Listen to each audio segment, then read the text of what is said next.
Bienvenidos, bienvenidas a un nuevo episodio de este podcast de la Fundación Igualar en colaboración con el CIPEI. En este caso vamos a hablar de finanzas y deuda externa y nos encontramos con los profesores de la Facultad de Ciencias Políticas y Relaciones Internacionales, Diego Anianius y Irene Sacco. Escucharemos sus visiones sobre estos temas y debatiremos un poco al respecto. Estamos aquí en una nueva reunión, en un nuevo encuentro con Diego e Irene en este caso, y vamos a charlar un poco sobre finanzas internacionales, locales. Así que bueno, en primer lugar, como introducción, para que podamos adentrarnos en el tema, les quería consultar un poco si nos podían mencionar qué actores vamos a tener en cuenta de que vamos a estar charlando hoy, si nos pueden contar un poquito así a modo introductorio para después adentrarnos en nuestros temas.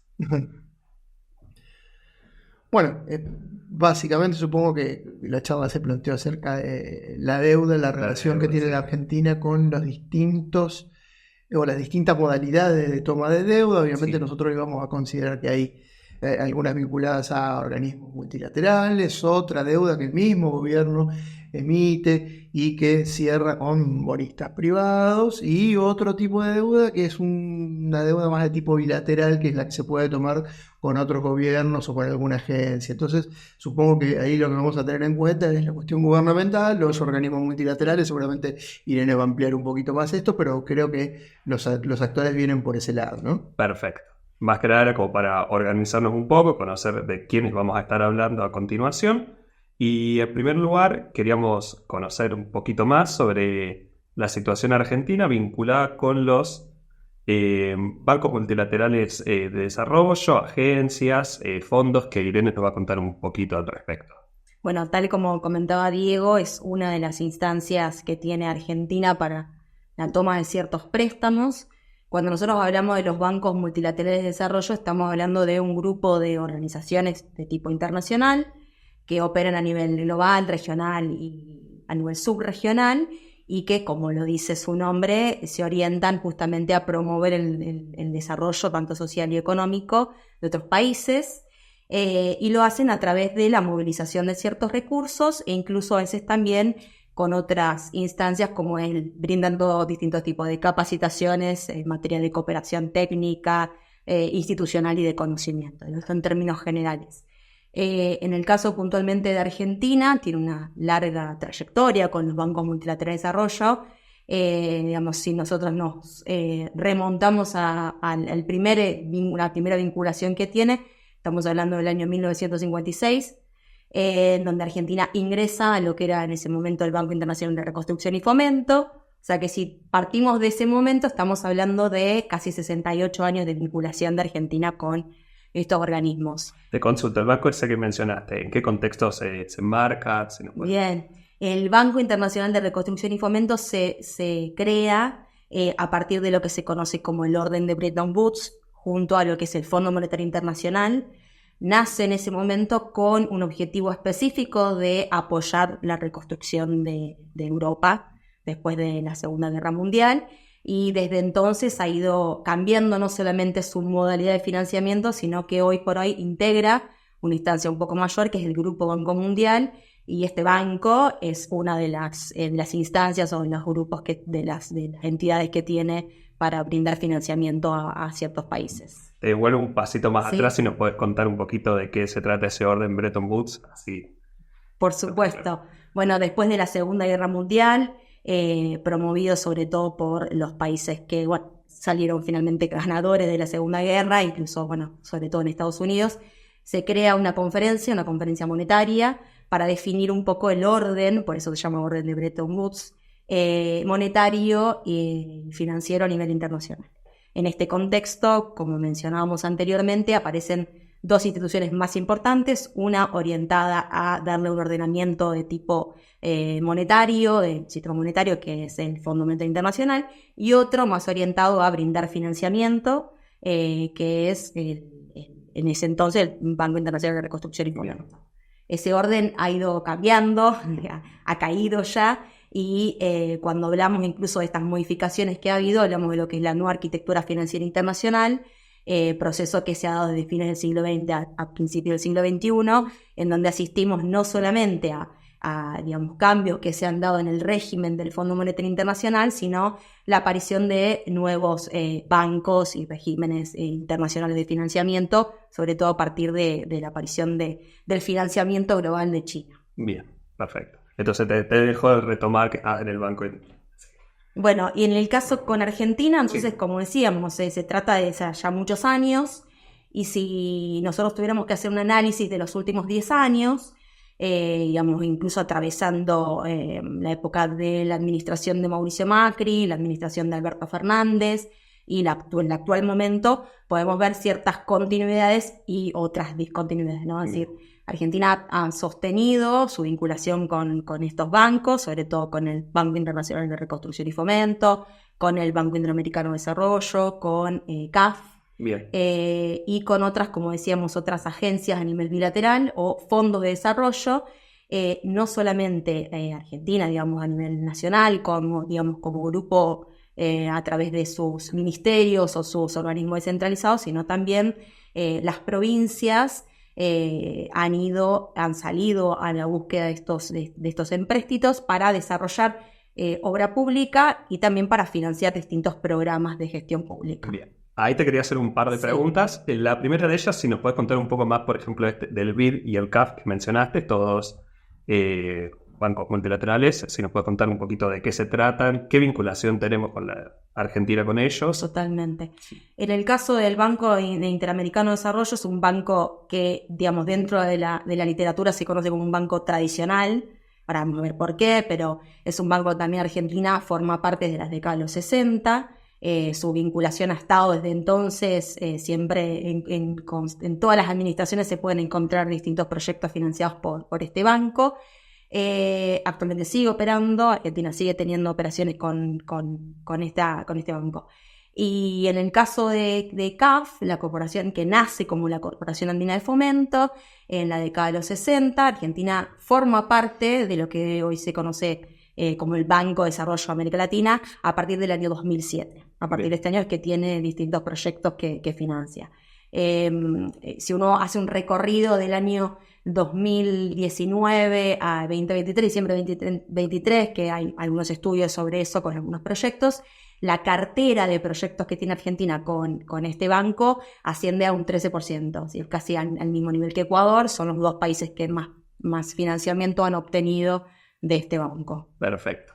En segundo lugar, te quería consultar porque mencionaste algo de las provincias, por ejemplo. Sí. ¿Cómo es el marco normativo argentino como para poder las provincias participar en estos procesos? Bueno, en principio es importante mencionar que dentro de la Constitución Nacional se establece en el artículo 124 que los convenios internacionales que firmen las provincias a través de la reforma del 94 no pueden ir, y sobre todo en uno de los incisos más importantes, en detrimento de lo que es el Tesoro Nacional. Entonces ahí hay un primer límite de orden constitucional para las provincias. Después cada provincia también tiene un régimen propio en sus constituciones provinciales para tomar deuda a nivel internacional. En muchos casos, por ejemplo en el caso de nuestra provincia que es Santa Fe, la toma de deuda tiene que estar autorizada por la legislatura provincial. Bien. ¿Querés contarnos algún proyecto, alguna iniciativa que haya servido de, no sé, por ejemplo en Santa Fe o si en Argentina, como para graficarnos concretamente? Totalmente. Sí. Hay un caso muy específico que ha servido de experiencia por otras provincias. En el caso de la provincia de Santa Fe, la toma de deuda con algunos fondos árabes para lo que es las obras de acceso a agua potable, es decir, los 11 acueductos que recorren de punta a punta nuestra provincia a lo largo del río Paraná. Parte de estas obras se han hecho con un financiamiento tanto del Fondo Kuwaití de Desarrollo Económico, también del Fondo de Abu Dhabi y de otra instancia de financiamiento que es BlockFit, que depende de la Organización de los Países Exportadores de Petróleo. En este caso, digamos, tanto la provincia de Santa Fe como la provincia de Córdoba, por ejemplo, han accedido a este tipo de financiamiento. A través de incursionar por las negociaciones internacionales con las embajadas, y hoy por hoy incluso están trabajando en un proyecto conjunto, un acuerdo biprovincial entre Córdoba y la provincia de Santa Fe. Bien, perfecto. ¿Algo más que nos quieras mencionar de estos bancos, agencias? Creo que hay una tendencia que es que se viene registrando, que cada vez más, creo que en el contexto en que estamos actualmente, sobre todo con digamos, una imposibilidad casi de obtener financiamiento de obra pública a nivel nacional, las provincias cada vez más están saliendo a esta búsqueda de fondos, digamos, tanto el Fondo de Desarrollo como las agencias bilaterales, para obtener crédito y financiar tanto infraestructura como decíamos anteriormente, algunos programas de gestión. Bien. Cambiando un poquito el tema, también te quería consultar sobre el tratamiento de la deuda soberana en el marco del G20. Si nos podés contar un poquito de ello. Primero, si nos querés contar en realidad que el G20 también. Bien. Sí. Bueno, es un tema de intersección con lo que va a hablar Diego también, pero sí, exacto, digamos, el tema de las deudas soberanas, y creo que puntualmente sobre la reestructuración de las deudas soberanas, ha sido una temática que ha tomado mayor relevancia desde el principio del siglo XXI en adelante, incluso al interior del Fondo Monetario Internacional. Una economista, en ese momento subdirectora del fondo, Anna Krueger, pensó en una modalidad de reestructuración de las deudas desde un punto de vista como si fuera una ley de quiebra, ¿no? Es decir, se llama el modelo estatutario. Ese modelo entró en colisión con otro modelo propuesto por en ese momento un funcionario del Tesoro de los Estados Unidos, John Taylor, que pensaba en un modelo más orientado a incluir ciertas cláusulas contractuales en algunos instrumentos, más que pensar en un modelo más global. Bien. Bueno, esto que sucede entre el principio del siglo XXI, nosotros también asistimos a Argentina, propio de su propia instancias de negociación de deuda, y sobre todo con el grupo más duro que es los holdouts. Empieza un proceso de diálogo y debate al interior de Naciones Unidas, con el apoyo de otros países, para evaluar en la creación de una especie de marco general del tratamiento de las deudas y la devolución de estas deudas, ¿no? Cuando hablamos de reestructuración de deuda, estamos pensando que son deudas que hay que devolver, y entonces la renegociación pasa por cómo se devuelve el principal y cómo se devuelven esos intereses.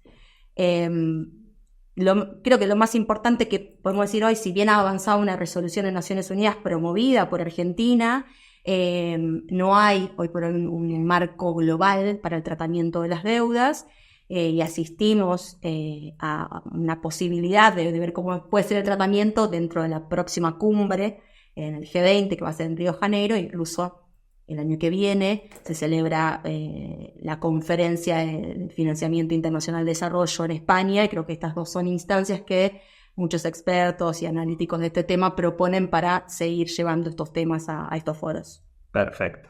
Bueno, después de todo lo que dijiste, te quería hacer unas consultas. Sí. Para ver si podemos desmembrar algunos conceptos. En primer lugar, te quería consultar porque hablamos de deuda soberana. Si querés comentarnos bien eso, porque a veces como que decimos deuda, pero está bueno aclarar bien qué significa propiamente el concepto.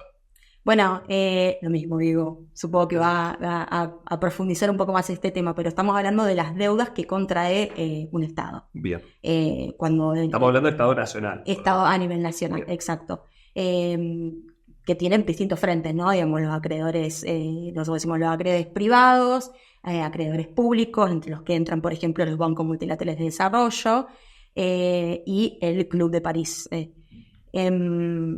Y el Estado. ¿Cómo nos organizaríamos a eso? Dijimos, tenemos los Club de París, ¿dónde los pondrías en esta categoría? Y yo los ubicaría, digamos, por ejemplo, cuando Argentina tiene que renegociar las deudas, o los últimos 4 frentes que tuvo que renegociar fue las deudas contraídas con sus acreedores con ley extranjera, los que son de ley nacional, los organismos multilaterales de crédito y el Club de París. Perfecto. Otra cosa que te quería consultar, porque estamos hablando también de la idea del G20, y nombraste muchas veces la idea de que a fin del siglo pasado y comienzos de este nuevo ha habido un cambio. También mencionaste anteriormente el orden de Bretton Woods, los cambios, las reformas que han habido. ¿Querés explayarte un poquito más contando cómo eso está cambiando a nivel global? Sí. Bueno, asistimos a cambios que se dan justamente dentro del ordenamiento internacional monetario y financiero, Una de estas instancias que podríamos evaluar estos debates a través de la gobernanza, de las finanzas. Sobre todo podemos partir del G20, justamente. El G20, su creación es del siglo XX, pero comienza a tener un rol más importante a partir de lo que es la crisis financiera internacional. El G20 pasa de ser una instancia en donde se reunían los ministros de Economía o los presidentes del Banco Central, a ser una instancia donde se convoca a través de las cumbres presidenciales a los jefes de Estado de los países que integran el G20. Bien. El G20 es un foro, no es una organización internacional, que está integrado por el G8 más 11 economías emergentes con una distribución geográfica y la Unión Europea. Bien. Al interior del G20 también participan los bancos multilaterales de desarrollo, el Fondo Monetario Internacional y otras instancias a nivel más subregional. Al interior del G20 hay un grupo, digamos que es el Grupo de Estabilidad Financiera, que empieza a evaluar y poner en discusión muchos de los temas que se dan, sobre todo a partir de la crisis financiera. Estamos hablando de la del 2007-2008. Exactamente, la crisis de 2007-2008. Creo que este es uno de los grandes debates que se da al interior de lo que mencionábamos antes, que es la nueva arquitectura financiera internacional, pero después también lo que se puede evaluar es la aparición de nuevos instrumentos financieros a nivel internacional, nuevas normas a nivel internacional que en conjunto nos hacen reflexionar acerca de qué hablamos cuando hablamos de la norma. Por instrumento financiero, ¿a qué te referís concretamente? Por instrumento financiero nos estamos refiriendo a los instrumentos que están tanto dentro del mercado de capitales, renta fija, de títulos, renta variable, acciones y otros componentes que son los derivados. Bien. ¿Y normas vendrían a ser? Y normas son las normas que se establecen tanto en lo que es el sistema bancario internacional. Por ejemplo, si hablamos de este conjunto de normas, hablamos de Basilea. En Basilea estamos atravesando hoy por hoy el Basilea, el quinto capítulo de estas normas, que establecen toda una serie de principios para el funcionamiento de la banca a nivel internacional. Bien. ¿Ha habido tantos, digamos, que estamos por el quinto porque no se han logrado acuerdos? Sí, o también se incorporan más principios en el tratamiento de la reglamentación. Perfecto. No sé si querés agregar algo más de este punto. No, creo que con eso estamos. Perfecto. Con esto entonces pasamos al siguiente punto que tenemos para tocar con Diego, que es sobre la deuda externa de Argentina. Concretamente, nos habías dicho del gobierno de Mauricio Macri hacia adelante, pero te dejamos... Sí, bueno, la primera consideración por ahí para los que no conocen el tema en profundidad y demás es que todos los países están endeudados, porque es un mecanismo de financiamiento normal, yo le diría, y están endeudados a niveles mucho más importantes de los que uno piensa también. Entonces, el problema de la deuda, cuando lo charlamos con los alumnos de la facultad, es de tener en consideración varios ítems, ¿no? A ver, ¿para qué nos endeudamos? ¿En qué moneda nos endeudamos? ¿A qué interés nos endeudamos? ¿Bajo qué legislación nos endeudamos? Porque la legislación bajo la cual nos endeudamos es la que define ante un diferendo o ante una disputa cuál va a ser el tribunal que va a resolver, en qué lugar. En qué moneda es fundamental, porque una cosa es endeudarte en moneda propia y otra cosa endeudarte en moneda extranjera, porque la moneda propia vos tenés la maquinita para generarla, pero la moneda extranjera no. Esto es algo que saben muy bien, por ejemplo, un país como los Estados Unidos, que tiene una deuda gigantesca, pero tiene la máquina de fabricar el pago de la deuda. Entonces, la primera cuestión, todos los países están en deuda. La Argentina tiene una deuda desde siempre, digamos, como el primer antecedente histórico de la deuda, ese famoso empréstito de la Baring Brothers en el año 24 que toma Bernardino Rivadavia siendo ministro del gobierno de la provincia de Buenos Aires, que se terminó de pagar en la gestión de Perón, si no me equivoco, una deuda que llevó muchísimo tiempo. Pero en general, cuando uno mira el desarrollo histórico de la deuda de la Argentina, nunca fue un issue, nunca fue un tema importante, relevante y preocupante, hasta el gobierno militar. Digo, cuando uno mira los números de la deuda de la Argentina, en el año 75, 76 más o menos, la deuda representaba entre un 15 y un 16% del Producto Bruto Interno. Esto es otra cosa importante para que todos entiendan. La deuda no hay que medirla en cantidad de dólares, sino en qué relación tienen esa cantidad de dólares con el nivel de tu producto. ¿No? Acá estamos hablando de deuda interna, externa. Deuda en general. En general, porque, como les explicaba recién Irene, la deuda soberana es la que contrae el Estado, pero la deuda externa también tiene un componente privado. Entonces, deuda en general. La deuda externa, en este caso puntual, representaba un 15 al 16% del Producto Bruto Interno, que es Alicia en el País de la Maravilla, el mundo fruticista, no existe. A partir, sí, de la dictadura militar, la deuda comienza a transformarse en la Argentina en un problema, porque comienza a comprometer cada vez más los ingresos nacionales. Porque esto es un problema en particular, no sé cuánto tiempo tenemos, pero vos me vas diciendo. Particularmente porque la Argentina tiene un problema en el largo plazo para generar los dólares para pagar esa deuda. Este fenómeno se llama restricción externa. Entonces, cuando a vos te cuesta generar esos dólares y te cuesta pagarlos después, te enfrentás periódicamente en función de algunos sucesos que tienen que ver con la misma mecánica económica. ¿Qué quiero decir con la mecánica económica? Cuando la Argentina tiene algo así como una enfermedad autoinmune.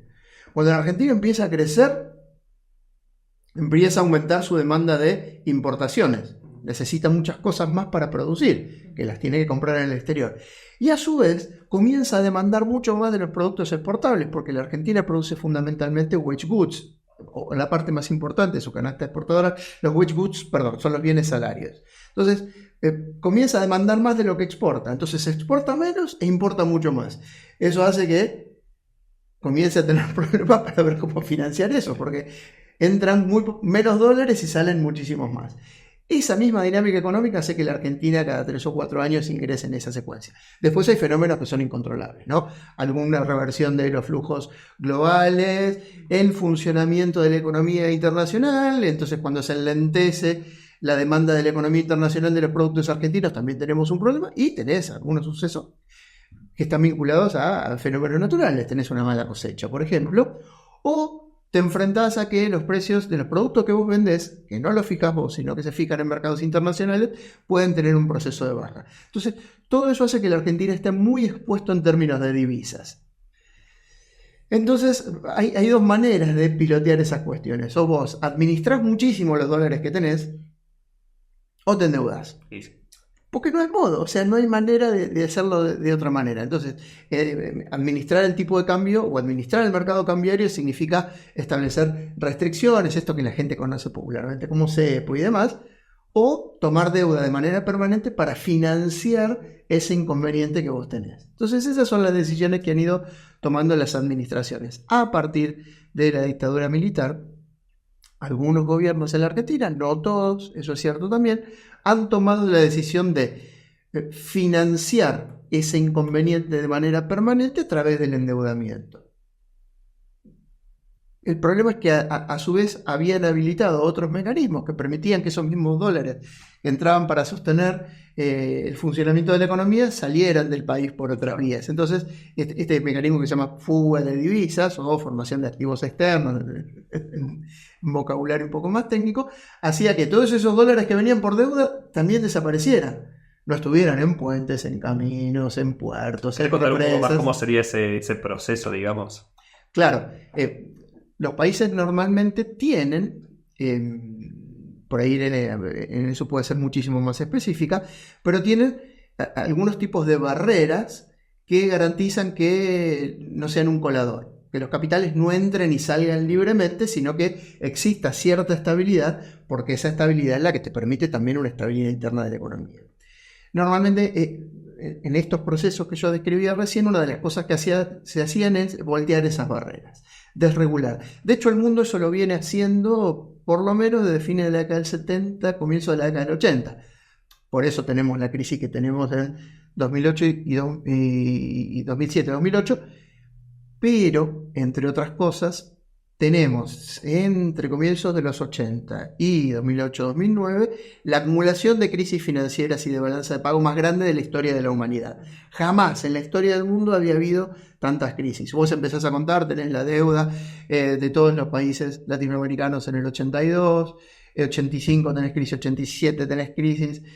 Y después en los 90 esto se acelera muchísimo más porque tenés el tequilazo en el 95, tenés la crisis de los países asiáticos en el 97, tenés la crisis rusa del 98, tenés el efecto caipirinha, la crisis brasileña en el 99, la crisis argentina del 2001, la crisis de los .com en el 2000. O sea, el mundo se ha vuelto un tembladeral. Desde que el mundo desregula, y ahí vamos, desde que el mundo borra esas fronteras y todas esas barreras, se ha vuelto mucho más inestable, crece más lento y es más injusto. Este es un poco como uno puede ver el mundo de los 80 en adelante. Entonces, este aflojamiento de las barreras, estos coladores son los que permiten o los que generan estos niveles de volatilidad o de inestabilidad. Bien.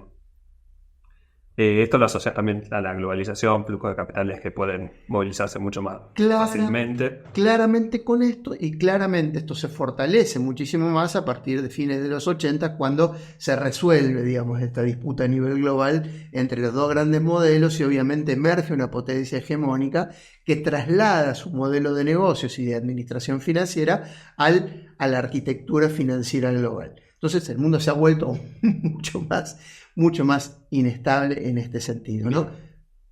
La Argentina, en todo este contexto, ¿qué participación tiene? Porque se dice normalmente que la Argentina está aislada del mundo, pero si vemos que está tan involucrada en todos estos procesos, es como que esa hipótesis como que estaría... No, decir que la Argentina está aislada del mundo es una tontería. Precisamente. Porque hay una cosa que dice Borges, que a mí me parece muy interesante, y que dice que la mentira, para que funcione, tiene que ser verosímil. Yo les puedo contar a ustedes que yo mido 1,74 m o 75.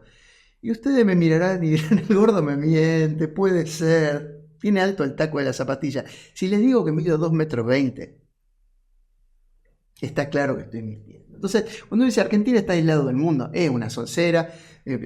Obviamente Irene recién le hacía una descripción de todos los foros de los que participa la Argentina, desde cuánto tiempo hace que participa, no solamente en estos foros, sino que incluso también participa de otros foros, que uno podría decir en el otro espacio, porque también participa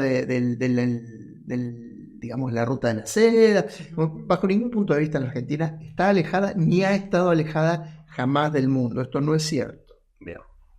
Si seguimos entonces con esta cronología, más o menos nos quedamos en la Argentina en los 80.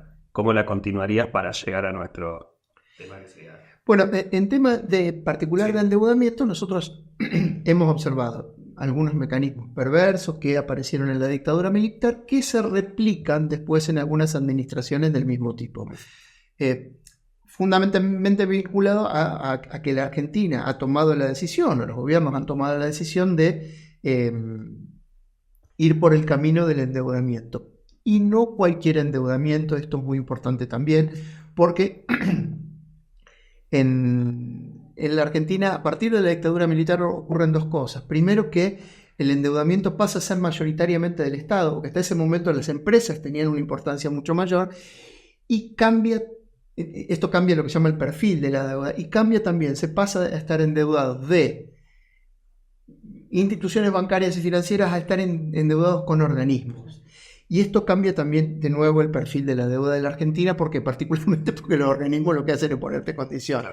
Cuando vos te endeudas con un privado, podés tener un lío, resolvés la cuestión renegociando, porque particularmente en lo que se refería Irene con esta idea de reestructurar el modo en el que se renegocian las deudas, tiene que ver con lo que vos renegociás con bonistas privados. Vos lo único que negociás con organismos financieros son condiciones. Esto es, si tengo que pagarte o no una sobretasa, cuando tengo un track record de mala calidad, entonces soy un deudor serial y retraso en los pagos y qué sé yo, pero normalmente vos no se defaultea deuda con organismos, vos la que defaulteas es con bonistas. Entonces ahí la Argentina replica una historia larga que tiene su pasaje por la dictadura sin ningún lugar a dudas, que se replica con el gobierno de Carlos Menem y que aparece también en algún momento con De la Rúa, que vuelve a aparecer con Mauricio Macri y que no tengo absolutamente ninguna duda va a volver a aparecer con este gobierno, porque en algún punto yo les digo a mis alumnos que estos modelos son modelos tiburoneros. Porque, ¿viste cómo es el tiburón? Que el tiburón no duerme, no sé si ustedes sabían, porque necesita todo el tiempo que esté circulando agua por las agallas. Bueno, estos modelos necesitan un permanente flujo de dólares. Por eso abren la cuenta de capital, por eso bajan las fronteras, porque esa cantidad de dólares le garantiza la gestión de los asuntos internos y el flujo permanente para garantizar que no vamos a tener un cepo, no vamos a tener que administrar tipo de cambio, eso atrae capitales y demás. Eso sin deuda no se puede hacer. Por eso digo que en algún momento invariablemente este gobierno va a tener que caer en eso, fundamentalmente porque los dólares ya no le alcanzan. Y esto es una realidad, eso está claro, por varias razones, ¿no? Porque los precios internacionales de la cosecha de los granos no son los esperados, porque el campo tampoco está liquidando al ritmo que se preveía que liquidara, básicamente porque está esperando una devaluación, y si yo espero una devaluación no te voy a liquidar. Entonces, eso, y digamos, el achicamiento de algún superávit que se ha conseguido de la manera que se consiguió, no importa, es otra discusión. Entonces, eso va a hacer que invariablemente para financiar incluso déficit fiscal en algún momento y para poner el sistema en movimiento se tenga que pedir deuda. Ese modelo se replica, yo te diría que de manera sistemática.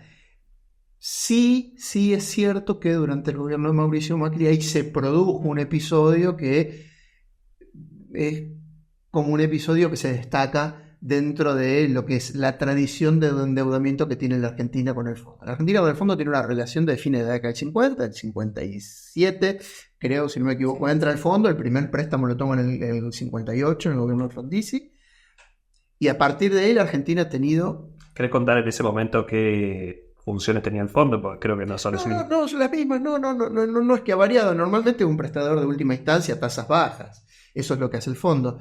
Pero desde ese momento hasta acá la Argentina tuvo 22 o 23 programas con el fondo, 19 stand-by y con este último, el de ahora, 3 stand-by por las dudas que sería. Facilidades extendidas. Stand-by el fondo tiene varias modalidades de préstamo. El stand-by es el que más se utiliza porque es un préstamo de corto plazo que apunta a resolver problemas de corto plazo de balanza de pago, algún desequilibrio de balanza de pago.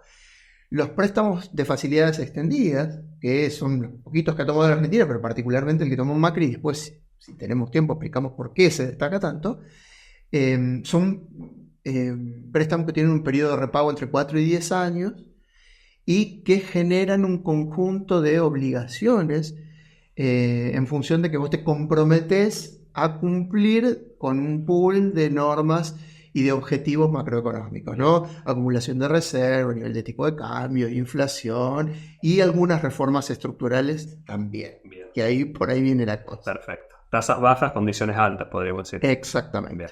Exactamente, eso sería. Tasas altas, digamos, tasas bajas en el momento que te prestan. Hoy la Argentina está pagando una sobretasa muy importante porque ha tenido que renegociar, porque, repito, tiene un track record de mala calidad, es un deudor con problemas. Entonces hoy la Argentina está pagando sobretasas muy grandes, que eso es parte de lo que se está tratando de renegociar en los foros internacionales para que los países emergentes no terminen doblemente penalizados. Bien, ¿no? Perfecto. Antes de llegar al gobierno de Macri, ¿querés contarnos cómo estaba la situación de la Argentina? Porque también se conoce de que se le había pagado al fondo previamente, la situación de los fondos buitres, como para entender esos pasos. Bien. Y cómo llegamos. La Argentina llega maravillosamente al gobierno de Mauricio Macri, no lo digo yo, lo dijo Nicolás Dujovne, que era su ministro de Economía, dijo: nosotros estamos bárbaros porque no debemos, o porque la ratio deuda-PBI es una ratio manejable. ¿Qué es lo que había ocurrido? Ahí durante el gobierno de Néstor Kirchner hay dos procesos. Hay un proceso que tiene dos capítulos también de renegociación con los holdouts, con los bonistas. Primero, los holdouts vienen después. La Argentina se sienta y negocia. En el 2005 consigue una renegociación extremadamente exitosa porque entran bajando capital y bajando intereses algo más del 76% de los acreedores que tenía la Argentina. ¿Por qué era importante lo que decía Irene de la ley de quiebras a nivel global? Porque en una ley de quiebras común, cuando vos tenés el 66% de los acreedores adentro, los demás entran coercitivamente. Imagínate que la Argentina consiguió un 76 chirolas y seguimos con problemas. Eso fue la renegociación del 2005. Fin del 2005 se anuncia en diciembre, en un acto lo anuncia Néstor Kirchner, se le paga a comienzos de 2006 la deuda completa, que era algo así como 9.800 millones de dólares, y se cierra la deuda con el Fondo Monetario Internacional. La Argentina deja de tener esa deuda. Luego, en 2010, el Congreso baja una cláusula, que era una cláusula que se llama una cláusula cerrojo, que permitía una nueva negociación, se renegocia y entran hasta llegar a un total de 92 y chirola 93% de los acreedores que ya estaban dentro del acuerdo. ¿Bien? Ese remanente de 6 y pico, 7%, son los que se llaman los holdouts. Una parte de esos holdouts, alrededor de un 4%, vuelve a litigar con la Argentina. La Argentina se había sometido a un tribunal internacional, que aparte es un tribunal municipal, porque el juez que toma el caso es un juez municipal, que es el famoso Tomás Griesa, que recibe la demanda y habilita la demanda. Y acá hay un episodio que vale la pena destacar. El juez habilita la demanda yendo en contra de la jurisprudencia norteamericana. Ustedes saben que el sistema judicial norteamericano es un sistema que se baja la jurisprudencia, los fallos previos, la doctrina. Y hay una doctrina que se llama doctrina Champerty, que prohíbe habilitar litigio en el caso de ser tenedores de deuda de segundo grado o de segunda ronda, con deuda caída. O sea, la gente que compra deuda basura para ir a litigar. Esto está prohibido. 2 veces en la historia de los Estados Unidos se violó la doctrina Champerty, y las 2 veces fue el juez Griesa, las 2 veces fueron países latinoamericanos, Argentina y Ecuador. La Argentina recibe la demanda y dice: no voy a pagar. ¿Por qué? Porque en poquito tiempo, unos meses después, se vencía una cláusula que se llama cláusula Rufo, que es Right Upon Future Offers, que decía que si yo le hago una oferta mejor a un tenedor de deuda, se la tengo que mejorar a todos los deudores anteriores. Entonces, ¿qué dijo la Argentina? No, yo me siento a esperar porque tengo 92 chirolas adentro, no le voy a pagar este 4% para después tener que mejorarle la oferta a los demás, porque estos venían por el total de la deuda, no estaban dispuestos a negociar. Ahí fue que se produce el litigio sobre el final del gobierno de Cristina Kirchner, el episodio de la libertad, etc. ¿No? Sirve como para recordar. ¿Querés contar un poquito más esto de que dijiste el 100%, cómo es en realidad el proceso de negociación? Claro, cuando vos emitís un bono, vos emitís un papelito, que en realidad es un papelito, es un compromiso de deuda. Yo te doy un papel y te digo, en 5 años te voy a pagar $100. Vos me comprás ese papel, no me pagás $100, me pagás 100 menos lo que vos considerás que vale esperar. Y a eso le sumas una prima de riesgo y una expectativa de ganancia. Digamos, la constitución financiera del papel. Entonces me pagás 35 hoy. Cuando los fondos buitres compran esos papeles que decían 100 en la cara, los compran a 20, tirados, 15, 10, a 2 pesos con 50, y vuelven a decirte: che, me debes 100. Y el Estado argentino dice: no, pero yo ya negocié con esta gente y a los que tenían 100 les pagué 35, porque te voy a pagar 100 a vos, sí, porque el papel dice 100. Ahí se presenta la demanda y se plantea la discusión que habilita este famoso juez Griesa y le da la razón. Bien. Ahí la Argentina dice: no vamos a pagar esto. Por lo menos esperando que se venza la cláusula Rufo. Claro. ¿No? Bueno, y este fue un poquito el asunto ese. Claro. Esos bonistas, esos holdouts, por eso se llama fondos buitre, porque compran deuda rota, es como los que compran la sucesión de una casa o compran un juicio, los abogados, ¿cómo se llaman? Los carachos, que te compran un litigio para después hacer negocio con eso, son aquellos a los que les paga Mauricio Macri en la primera ronda de deuda. Bien. Pues Mauricio Macri tiene 2 rondas de deuda. Si quieren, después avanzamos. Sí, ¿querés contar un poquito de eso? Bueno, si quieren, si nos ponemos muy delicados, hay como 3 procesos, pero bueno, por lo menos hay 2.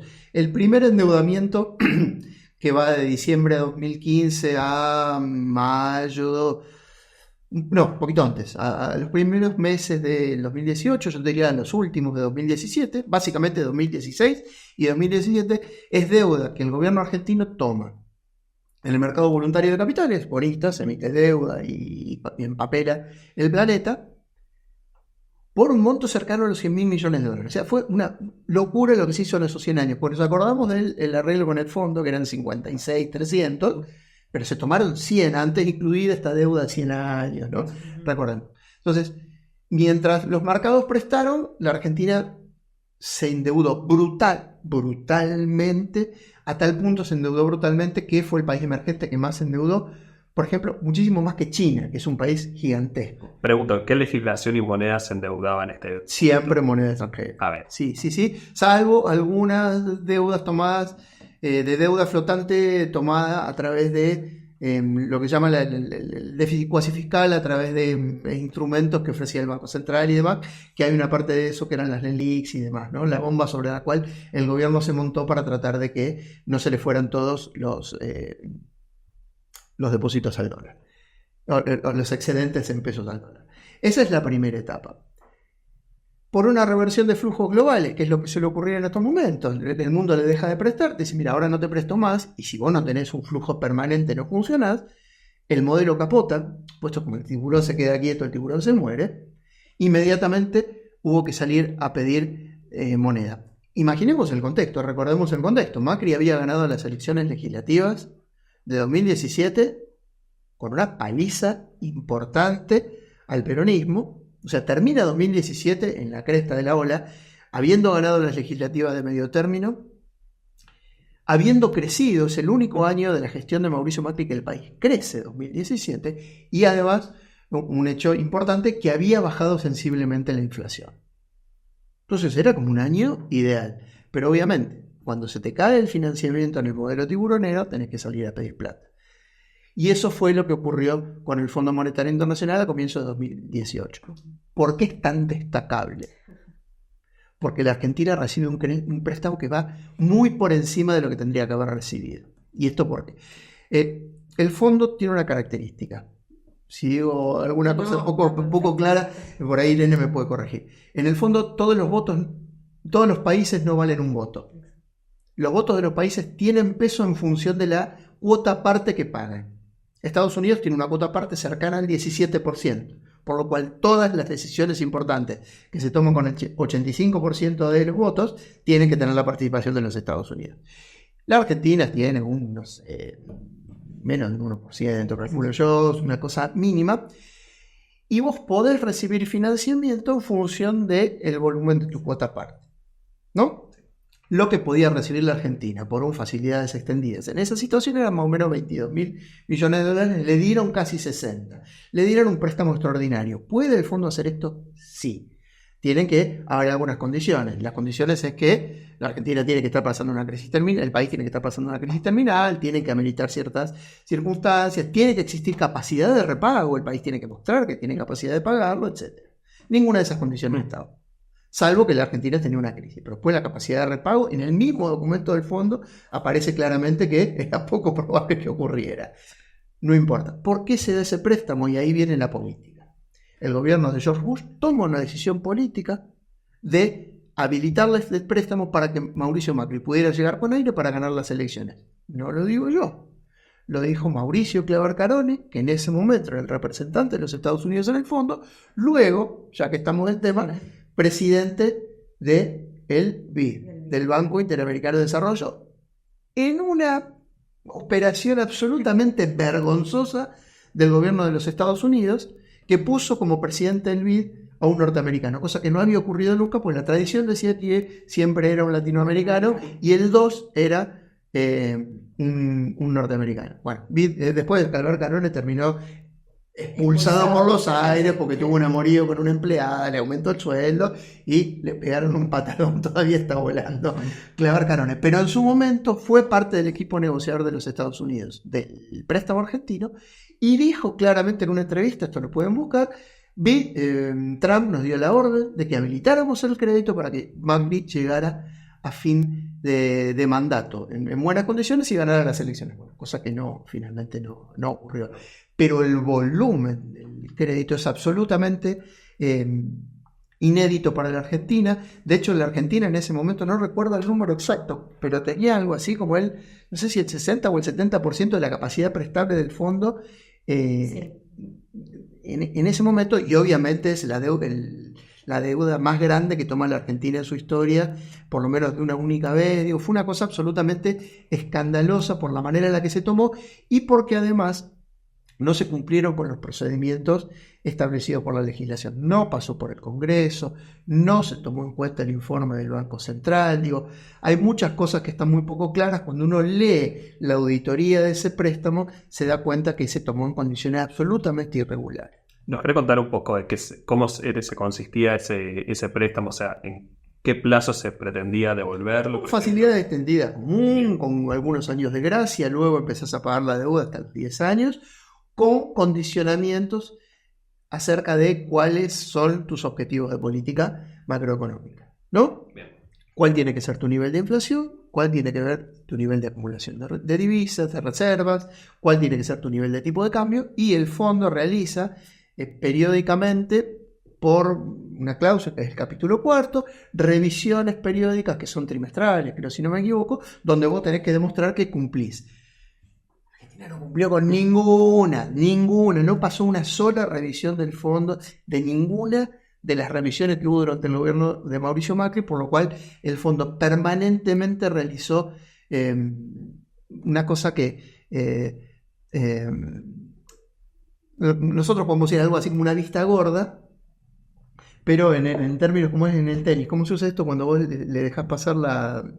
Hay un término que ahora no me está viniendo a la memoria, donde vos le dejás pasar la revisión y se cambiaron las condiciones, las que tenían que ser trimestrales se hicieron semestrales, se le estiraron los procesos. Nunca la Argentina cumplió con las pautas que le había establecido el Fondo Monetario Internacional, sin embargo, nunca dejó de abrir la plata. Bien. Eso es así. ¿Los desembolsos cómo habían sido? ¿Fueron una sola vez? ¿Hubo varios? No, los fondos son progresivos. Cada 3 meses después de cada revisión viene la remesa del fondo, como pasó recientemente con estos 800 millones de dólares que la Argentina está esperando. Obviamente, cuando vos recibís, no es la misma condición de ese momento que la de ahora, porque como ahora vos tenés una renegociación durante el gobierno de Alberto Fernández, básicamente el dinero que te entra es un asiento contable que inmediatamente sale para devolverle deuda al fondo. ¿No? Esto es así. ¿Querés contarnos un poco de cómo siguió esta historia con el gobierno de Alberto Fernández, la renegociación que se abrió? Pues... Bien, el gobierno de Alberto Fernández creo que consiguió la renegociación que pudo en las condiciones que pudo. Yo no soy experto negociador, por ahí Irene nos puede ayudar con estas cosas un poquito más. Se consiguió lo que se pudo en ese momento.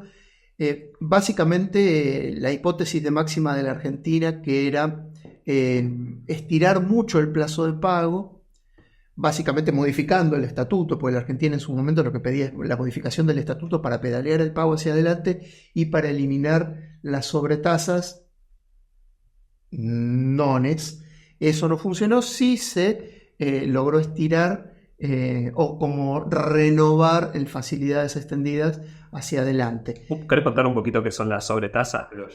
Sí, el fondo cuando vos vas a pedir te cobra una tasa muy baja, creo que es del 1,5%, una cosa así. A medida que vos incumplís o renegocias, le va agregando puntos porcentuales esa tasa. Hoy la Argentina creo que está pagando algo más del 4%, lo cual en el mundo de hoy es una monstruosidad, ¿no? Es una locura. Por eso se estaba intentando estirar plazos de pago que, repito, las dos hipótesis de máxima del ministro Guzmán en ese momento no se pudieron conseguir.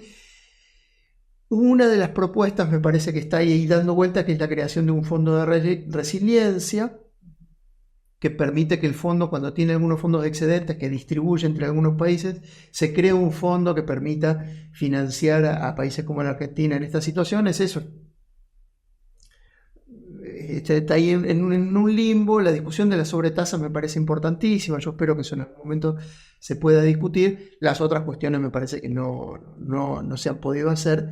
Y la Argentina en ese sentido sí ahora viene cumpliendo, me parece, de manera más o menos prolija con los objetivos, pero el cumplimiento de esos objetivos tiene a su vez una contraparte, digamos, un trade-off en términos económicos, porque termina generando al interior de la economía un proceso recesivo súper importante, ¿no? Que me parece que ese es como como la otra cara de ser tan buenos cumplidores con el fondo.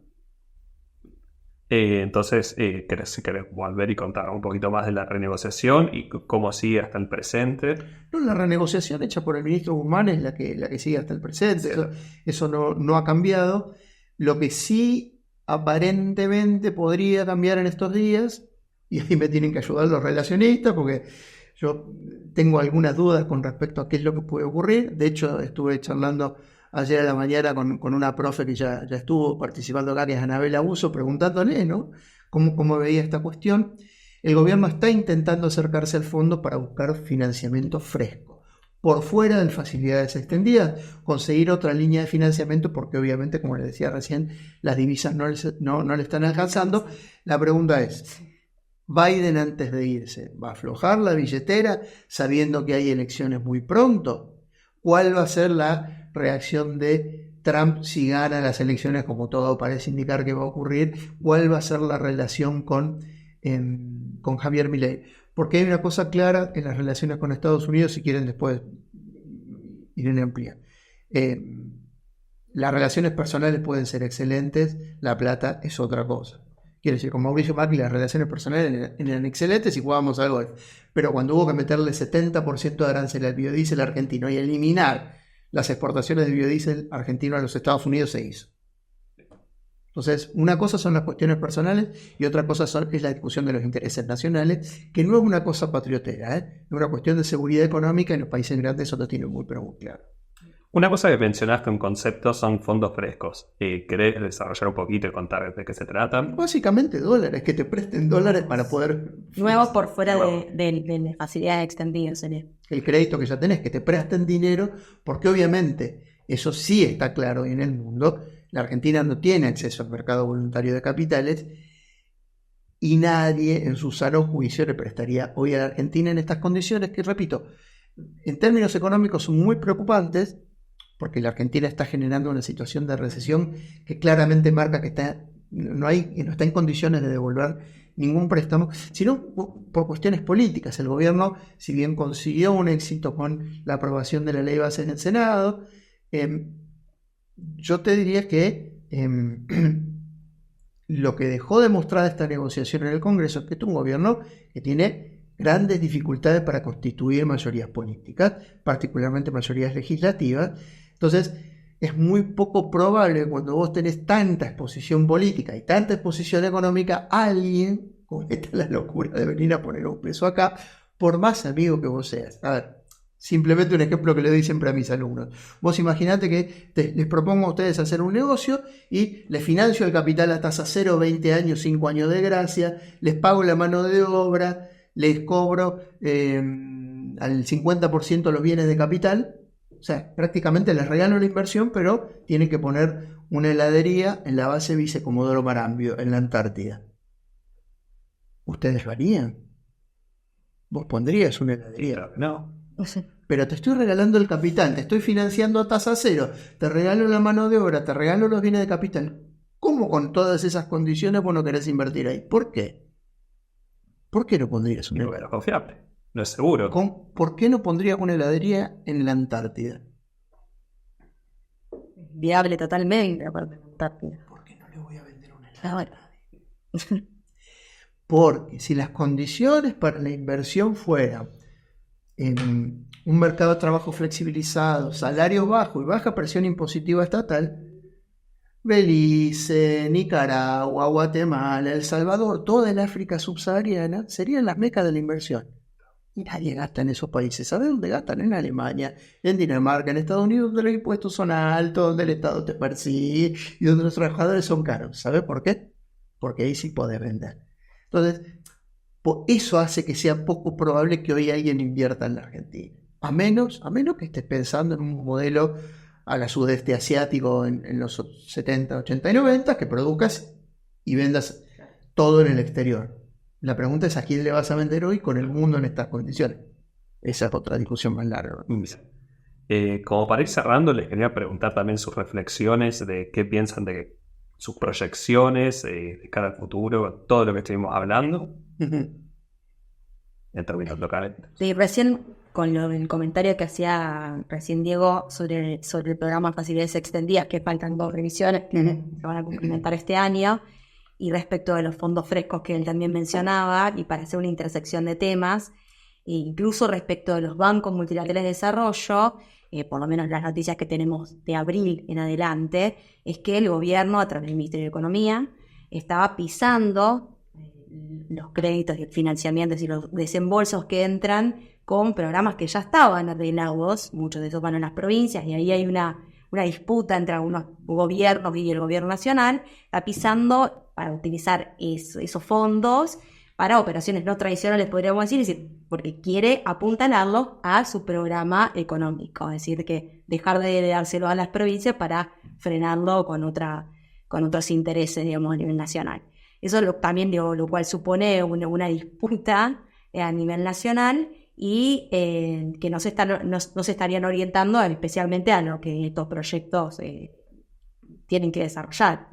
Lo cual supone también una tendencia a pensar que el financiamiento no va a ir hacia el desarrollo, a promover el desarrollo a través de una infraestructura o programa de gestión, sino hacia otros objetivos. La impresión, repito, esto es mi impresión personal, estos fondos, que como dice Irene, están pisados y están como redireccionados, parte de los periodos de facultades extraordinarias y demás tienen que ver con la capacidad de reasignar partidas dentro del Estado, entre otras cosas del financiamiento internacional. Son fondos pequeños en relación a lo cual la Argentina necesita para hacer, en todo caso, lo que este gobierno se propone o le prometió a su electorado. Tengo la impresión de que este gobierno obtiene financiamiento, va a necesitar financiamiento internacional, o un gobierno que va a tener serio problema para poder seguir gestionando. Yeah. Porque realmente la brecha entre lo que quiere hacer y la cantidad de dólares que tiene hoy es gigantesca. Entonces, o se consiguen por algún medio, o va a tener algún problema, o va a tener que modificar la orientación de su gestión, ¿no? Pero claramente está ante una disyuntiva en los próximos meses, particularmente en este año, que ya de movida va a ser un año malo. O sea, nosotros desde enero ya sabemos que va a ser un año profundamente recesivo, y que ahí hay buena parte de los compromisos que están orientados seguramente a salir a cubrir otros déficits que no se esperaban que iban a tener, particularmente el superávit fiscal, que yo creo que en algún momento no va a ser sostenible y va a de alguna manera salir a cubrirlo con estos fondos frescos, ¿no? Entre otras cosas. Bien. Como acá solemos hablar de relaciones internacionales, quería consultarles también como reflexión, ¿qué variables internacionales tendríamos que mirar o prestar atención de cara al futuro? Y hay un dato fresco de ahora del Banco Mundial, que es la proyección, digamos, de Argentina, nos da negativa, principal economía de América Latina, con una proyección de menos 3,5% del Producto Bruto Interno. O sea, que es parte de lo que decía también Diego. Creo que ese es un dato no menor. Bien. Empeorando el pronóstico anterior, que era del cerca del 2,3 y demás. Y esto va en consonancia con la última proyección del REM. El REM es el relevamiento de expectativas de mercado que hace el Banco Central mensualmente, que daba un 3,8, así que estamos más o menos. Si vos decís la variable a tener en cuenta, qué es lo que define en todo caso, qué es lo que puede ocurrir, yo siempre digo que la variable grande que hay que estar mirando todo el tiempo, después tenemos tiempo para hacer foco. Pero la variable grande hoy, la disputa grande del tablero global, tiene que ver con la relación que se establece entre Estados Unidos y China. Si la tensión global entre estos dos gigantes aumenta o disminuye las posibilidades de hacer un juego un poco más flexible. Cuanto más se incrementen las tensiones entre Estados Unidos y China, particularmente en Latinoamérica, que es un territorio hoy de disputa, menos posibilidades, menos flexibilidad tenés vos para estar jugando esa política a dos puntas. Si esa tensión distensiona, en todo caso, vos tenés algunos otros márgenes como para buscar financiamientos alternativos y salidas alternativas. En buena medida, yo creo que el destino del financiamiento futuro de la Argentina depende de esto, porque China es un gran proveedor de fondos también, Y si la relación con Estados Unidos se profundiza como se está profundizando, y si la tensión entre Estados Unidos y China crece, a la Argentina se le corta un financiador fundamental porque no tiene la posibilidad de acceder, ya por cuestiones de decisión de estrategia, yo te diría diplomática nacional. Sí. Cabe mencionar que China está en el Fondo Monetario Internacional, por Aparte, ejemplo, sí. sí, porque no que es otro bloque totalmente separado. No, está en el Fondo Monetario y está en el Consejo de Seguridad de Naciones Unidas. Digo, China no es un jugador Aparte tenemos esto y el otro. marginal, no solamente por su tamaño, sino porque participa de todos los foros globales, claro. Les quería consultar un poquito por un tema que está en boga, el swap chino, si nos quieren contar en realidad qué significa eso.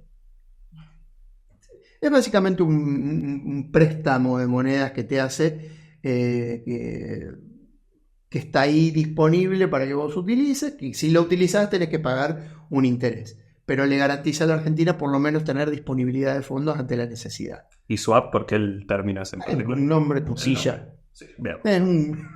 Veamos. No, porque como es un tema que está en boga, pero... No, un nombre como cualquier otro. Bien. Así que bueno, de cara al futuro tenemos que mirar también ese escenario global, dijimos, entre los dos. Siempre. Después podés hacer foco porque obviamente hay realidades que son algunas que están relacionadas a nuestros propios socios comerciales, que es lo que ocurre con Brasil también. Digo, porque no es un tema menor lo que ocurre en Brasil, no es un tema menor lo que puede estar ocurriendo en India, que también es un gran socio comercial de la Argentina, pero particularmente Brasil también. ¿Cuál es la relación que establece este gobierno con Brasil? Que arrancó pretendiendo enfrentarse con Lula y tuvo que ir rápidamente a pedir disculpas, enviar a Diana Mondino con una carta personal a decirle: Lula, no era en serio lo que te decía, sentémonos a charlar. Me parece que es una buena idea que lo haya hecho porque es un socio del cual uno puede prescindir. Pero en buena parte es cuando vos haces foquito un poquito más en la realidad regional, lo que ocurra con Brasil también en parte va a determinar lo que ocurra con la Argentina y en general para Latinoamérica, porque para donde mire Brasil, mira Latinoamérica también por ser digamos, el líder del bloque. El pivote. No sé si quieren agregar algo más, comentar sobre algún tema. No, yo creo que ahí estamos con las cuestiones más importantes, para no ser reiterativos. ¿Sí? Perfecto. Bueno, entonces cerramos acá. Le agradecemos nuevamente a Irene y a Diego por haber participado de este encuentro y seguimos en contacto. Bueno, muchas gracias por la invitación. Muchas gracias por participar de este podcast sobre finanzas y deuda externa. En la próxima edición de Observando al Mundo hablaremos un poco sobre Medio Oriente. Los y las esperamos.